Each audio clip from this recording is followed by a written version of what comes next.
A quick small content warning.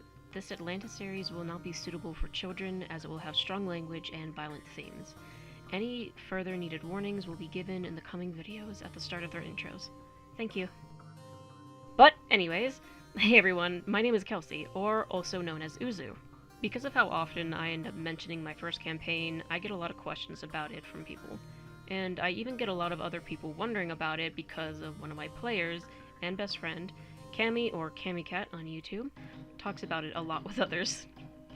So because of this, I've decided to start making videos to talk about it and my journey with my players in my first campaign.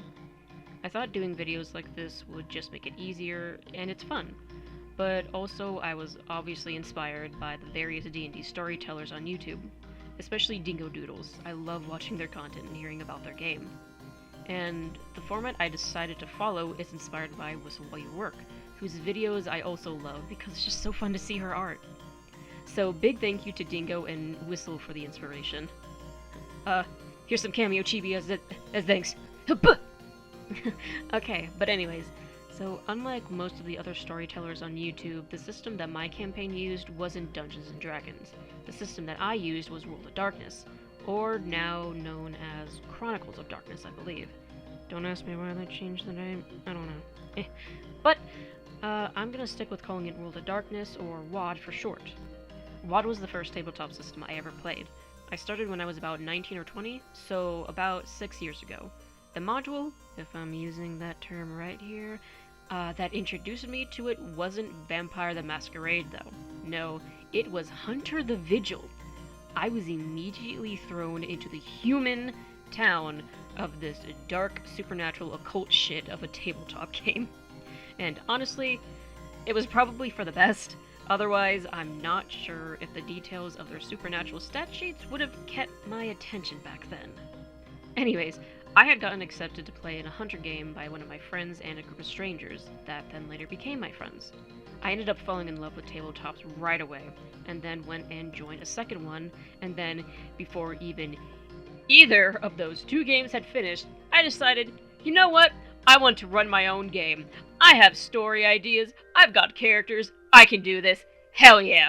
Let's go! So I went and I got my GM license. No, seriously? I had to do this, and I had to do GM training, because, yeah, that's, what I had to do to be allowed to be a GM in this group. Don't worry or ask about it. Anyways, and then I chose my players after interviewing some people. And with that, I was ready to jump into the deep end of the pool and just fucking go for it and run my first campaign. My first campaign that had 3 seasons and lasted 3 years.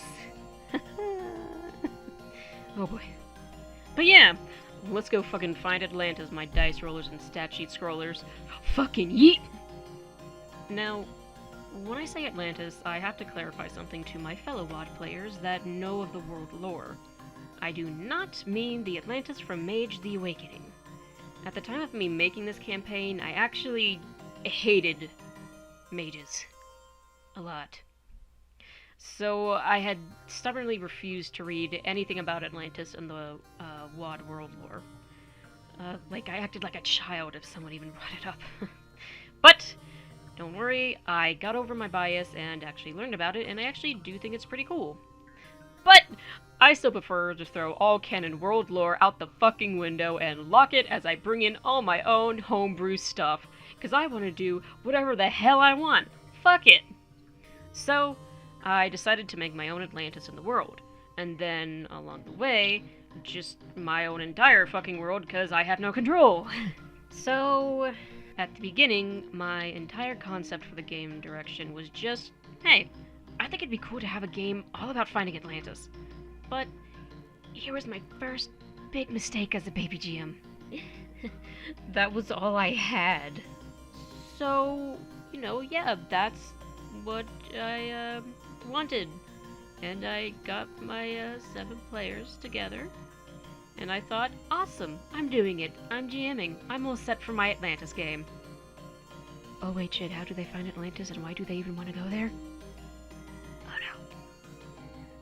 So, as I go down these videos to tell you the story of my campaign and my players' characters, here are some things to know about it.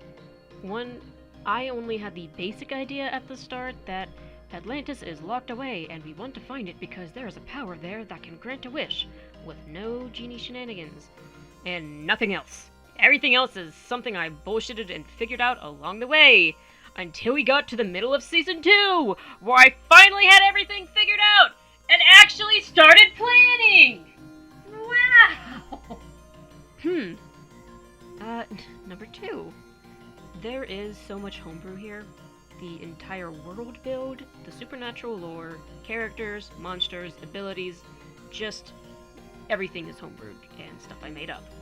Basically, the only thing here that I use that is truly WoD is the human stat sheets and the dice rolling system. Everything else I just snapped out of existence like fucking Thanos. And then number 3, as expected from a first-time GM with a long-running campaign and a large group, this game really was a bit of a chaotic mess as I went through my growing pains of losing players, getting a new player, dealing with player schedule conflict that caused them to miss many sessions, me being overambitious and wanting to incorporate things that should have had their own damn campaign, and then, of course, drama and nightmare.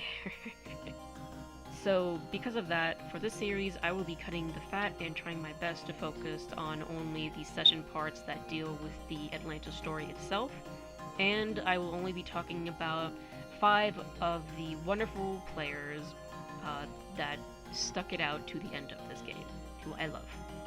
You guys very much. Thank you. So, yeah, I will, though, of course, most likely also do little side stories to tell of the random bullshit I put them through in between all of the Atlantis story stuff, as they were also very fun, and I'm sure my players would love to see it. Especially because I gave most of them their own personal side story, which you'll see the beginnings of in the next video as I introduce my players' characters and how they got dragged into all of this. So with that, thank you for listening and for checking out the start of my series. I'll talk to you all in the next one. Next time on Atlantis Ball Z, Character Trauma!